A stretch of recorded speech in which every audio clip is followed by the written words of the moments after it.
Our very first speaker is well known to each of you. And maybe some of you were here at 10 o'clock when he did his very famous podcast.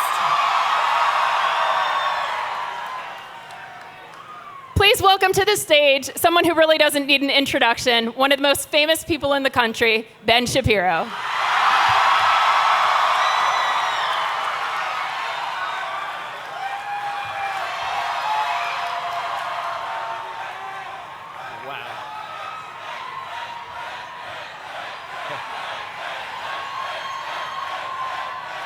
What an amazing event. What an amazing showing for life. Thank you all for being here. America's story is an incredible story. It's the story of a shining ideal pursued over the centuries, extended to the full range and scope of humanity. America was founded on the promise of God-given rights, chief among them the rights to life and liberty. Now, while America may have imperfectly fulfilled that promise, we always move forward toward the perfection of that promise. Over time, those unjustly omitted from the founding bargain were admitted and embraced. The American family grew. Only one group was left behind. That group had once been the most prized possession of a great and moral people, its children. The souls entrusted to us by the Creator, given to us with care and love. We built the country for our children. We built our lives for our children. And then something happened. We, as a country, decided to erase them.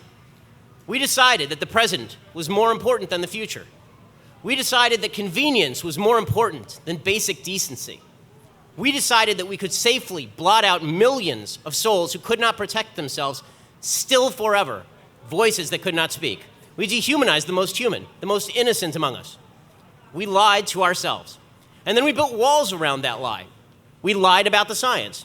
We falsified anti-scientific arguments about the origin of life. We pretended that human beings were not actually human beings. We pretended that human beings with DNA different from their fathers and their mothers, human beings producing their own red blood cells by 12 weeks, their own fingerprints by week 8, their own developing eyes, legs, and hands by week 5, their own forming nervous systems by week 3. We pretended that these were not human beings, human lives at all, but disposable balls of meat. We fought to avoid looking directly at the ugly truth of what we had done. We created euphemisms: termination of pregnancy, abortion, choice. What we were really engaging in was the mass killing of the unborn, of course. Millions of children who would never be held, who would never open their eyes, who would never see the sun rise, who would never become parents and then grandparents. The dismemberment of babies in the womb, the torture of tiny bodies. And we told ourselves that we were virtuous for our lie. We reversed good and evil. We told ourselves that the killing had to continue, because if it didn't, we'd be disadvantaging women or raising crime rates or imposing economic hardship. We told young women that abortion wasn't merely a choice, it was a valuable, worthwhile choice. We told them to shout their abortion, to be proud of participating in the killing of the unborn.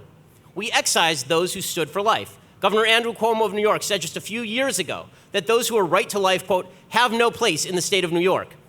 Just this week, Canadian Prime Minister Justin Trudeau said that pro-lifers were not in line with, quote, where we are as a society. Well, you know what? Maybe they're right. Maybe we today here are not in line with society. We do live in a time when the Democratic Party has embraced abortion as a sacrament. And by the way, a time when many in the Republican Party spent years pledging to defund Planned Parenthood and then didn't do it when they were given the power to do so. We live in a time when pro-life nations around the world are loosening their own restrictions on the killing of the unborn.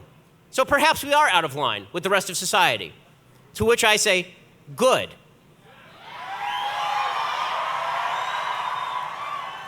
So were the abolitionists. So were the civil rights marchers. So were the martyrs in Rome and the Jews in Egypt.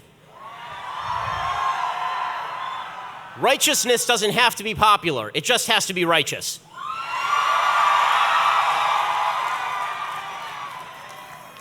And so we march. We march for those who can't.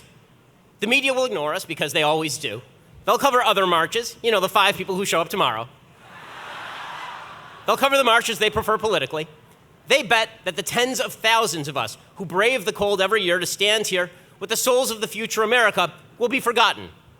We will not be forgotten.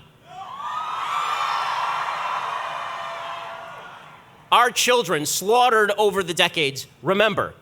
They look at us from above, and they know that they meant something, that they do mean something, so long as we keep them in our minds and in our hearts.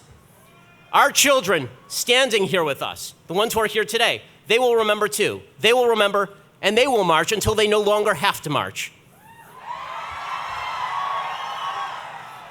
Our children yet unborn will remember, and they will thank us in their prayers. And most of all, God, the God who built and preserves nations, who brings life and maintains it, who stands with those who suffer most at the hands of evil, he will remember us too. He will remember America, and he will bless her. God will bless us because we are the guardians of his most precious creations. We stand between America and the darkness, and we will march until that darkness is banished forever and all of our children can stand together in the sunlight. Thank you so much.